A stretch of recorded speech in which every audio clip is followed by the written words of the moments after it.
Hello everyone, Jeff from RespawnStudios.com back with part 5 of my Alan Wake's American Nightmare full walkthrough. We have now just arrived at the drive-in theater, and we are about to meet the strangest character of the game. Well, unless you count Mr. Scratch as strange, but he was also in the first game.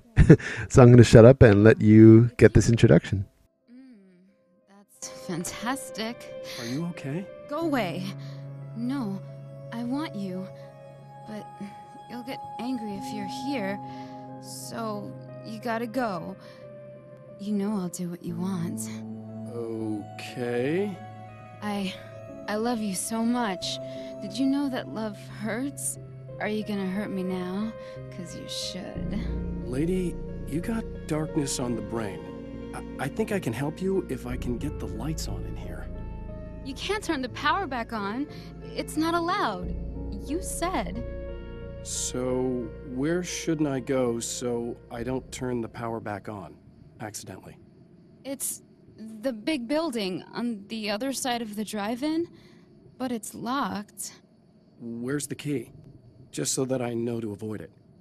It's on the wall next to the cash register. But you can't. You can't. Don't be bad. Hey, no problem. I'm just gonna go do some other stuff. Scout's honor. Alright, so clearly Ellen's not one of the best at reverse psychology, but luckily she's touched by the darkness, so she's not in her right state of mind, so it worked. So now we have to go find this key. So we have to restore power to help save her, and then hopefully find out how to further defeat Mr. Scratch using clues from this area. So a bunch of flares there. She's still going on about sexual things.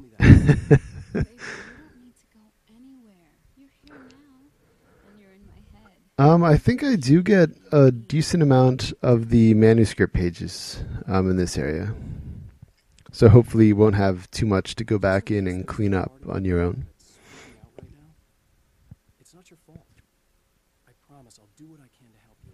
I stay and do all the conversation options with everyone because in all of the previews and everything, the developers said for people that have played the first game, they have a lot of extra things. Like if you keep talking to them, the details and things they say like help advance the story of the first game with things that you started to learn about the darkness and Mr. Scratch. So I always keep talking to them. There's another ammo box in case you need it. Here's a radio. I actually miss a ton of the radios. They're all, for the most part, related to Old Gods of Asgard, interviews with Barry or the Old Gods, or playing some songs. But to me, they're always fun listening to. They're only like a couple minutes. So I'm listening to the radio here. I'm going to stick around for a while. I guess I'll actually cut out and let you listen to the bit that's remaining and then see some gameplay, and I'll come back in a couple minutes. Retirement. We were retired. We were? Yeah. No. We were at the lodge, and we escaped. We were at the retirement retirement thing. Yeah. So, really, once we got in the studio, things started happening. Now, the music has changed a little bit, and the boys were a little rusty, so it took us a while to find the right gear. But hey, once we got going, boy, they kicked ass. And it's an awesome song. It's called Balance Slays the Demon. And seriously, I think it's their finest work. And hey, I should know, I produced it. Oh, really? I didn't know you were a producer. Well, this was my first time. I mean, they needed a little bit of guidance, you know what I mean? I mean, don't get me wrong, these guys are the best. But it's the 21st century, man. Things just sound a little different these days. So, I kind of stepped in there, helped them make it sound all cool, kind of jazzed it up. That sounds like a challenge. Oh, no, it was really easy, man. I was just, like, hey, give it a little zing, Let's take it to another level so it really rips. Let's just throw some really sweet synths in. Like that, just kicked it up a notch. But it's totally Old Gods. Well, listeners, you can judge for yourselves. Here's Old Gods of Asgard, and Balance Slays the Demon. Oh, yeah. Deep in the ocean of darkness, in the mirror of light, Balance becomes a stranger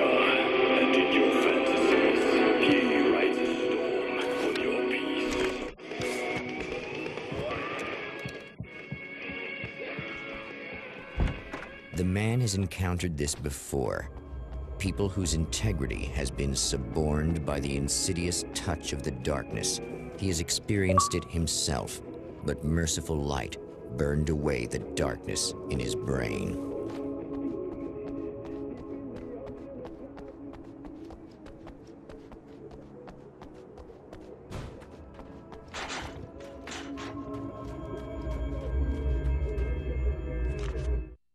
My writer's block got worse. I didn't sleep much anymore. My life with Alice seemed like a constant fight. I was a wreck. Alice took steps. She booked a vacation in Bright Falls, a small town in Washington. It was supposed to be a chance to break out of the cycle I was in. She didn't know about the darkness in Cauldron Lake.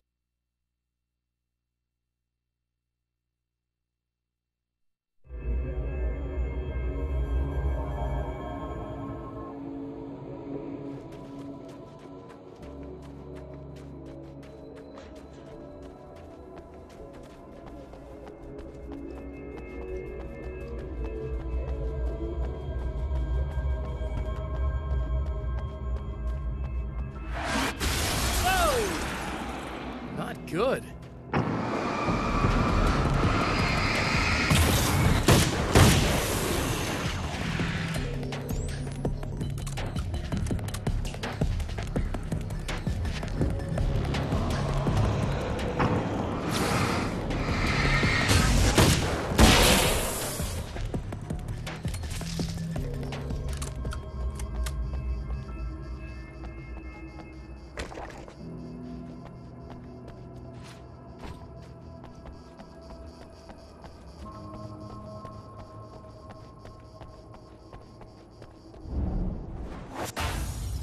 Oh, look! Mr. Hero's here!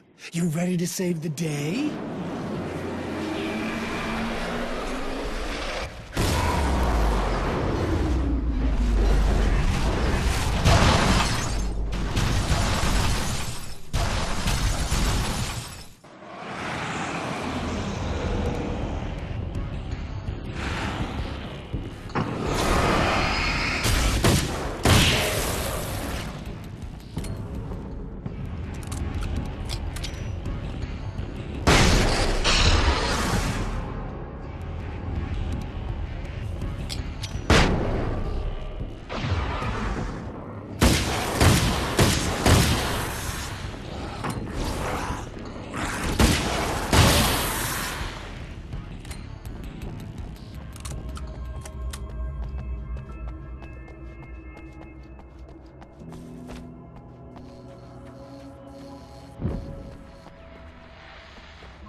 I told you I'm a psycho. Really? I'm a psycho.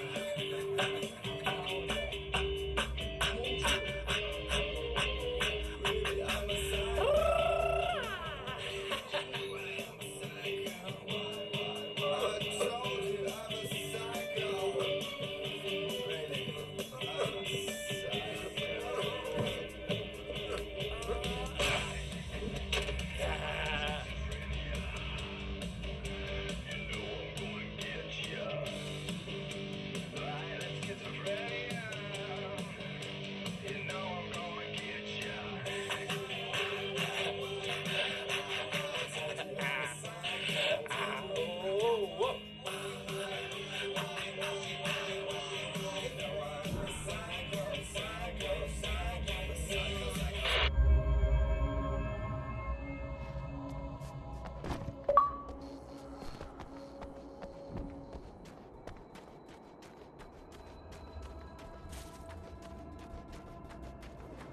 You are gonna shit yourself when you realize what I have done.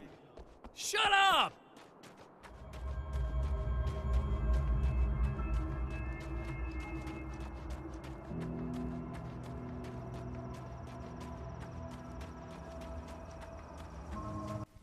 All right, so we've listened to that radio. We've looked at another TV with Mr. Scratch, what he did to people in the hotel.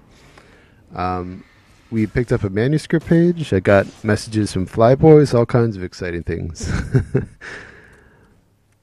All right, so we are still on our way to the Restorer Power. now that we picked up the key, since it was in the room right next to her at the beginning. We have to now make it into this room. I was really confused. Since this is my first time playing, I obviously didn't know how to get in, so I thought it might be simple. You have to get around to the back, and I have to go on like the opposite side of the back from where I am now. But I think you actually have to go this way, because I think the gates are locked this first time.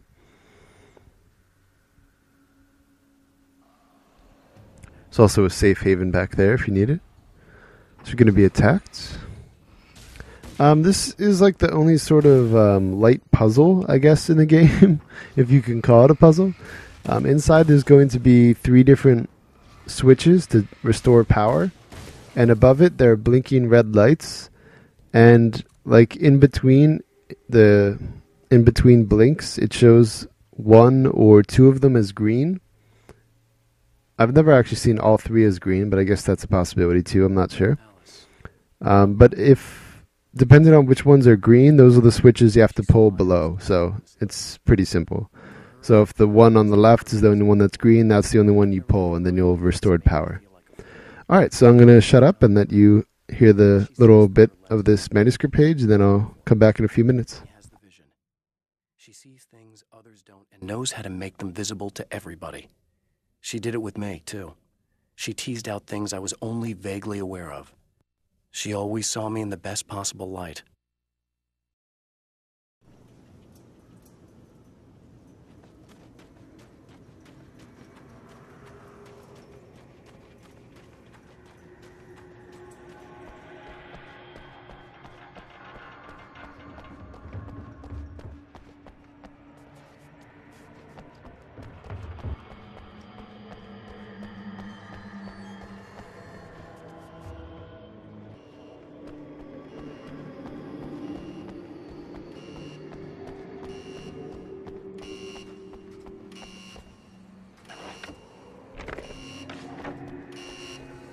Okay, I should be able to figure this out.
Alright, so hopefully you see how to get past the electricity. It's just the same way it was in the first game at that power station.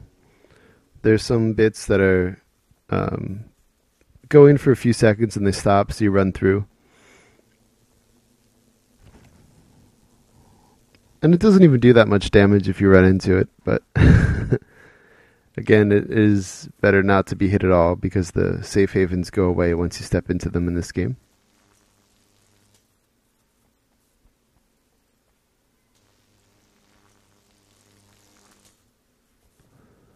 Alright, so we now have restored the power and we're going to go back and check on our new lady friend and see if, now that she has her sanity back, hopefully, we'll see what she knows about Mr. Scratch or what could possibly help us in this area. We're going to have to fight some enemies on our way back, and then we're going to speak with her. There's Mr. Scratch. So I'm just going to let you hopefully enjoy my bad playing of the game and then the conversation with her to end this video. And then I will see you for our next part where we'll finish this section of the game. And I'll see you for that probably maybe even later tonight. We'll see how much I can make. Alright, thanks for watching as always.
The car seemed to sail through the crisp mountain air in slow motion, spinning around one axis almost lazily. The moment was hypnotic. Then it struck the pipeline in a shower of sparks, the impact turning the windshield into a burst of safety glass. As it hit the ground, I snapped out of my reverie. The car was rolling downhill, slowing down as every bump killed momentum but still coming. The fence wouldn't be enough to stop it.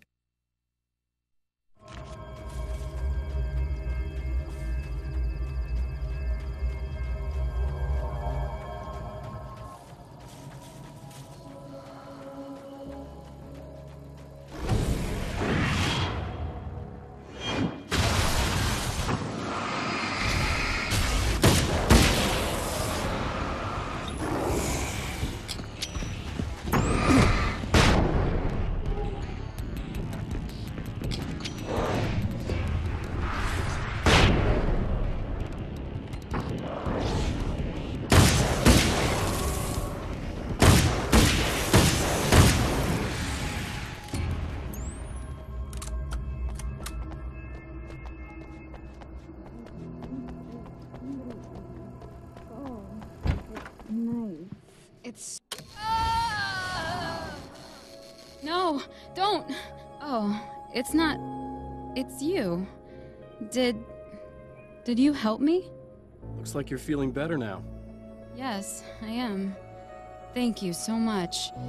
I don't know what happened. There was... this guy. Before you say anything, I know I look like him, but I'm not. Don't worry. You just don't feel anything like he does. He was in my head. I feel like I need to take 50 showers. Where is he? That asshole wanted to get into the projector booth.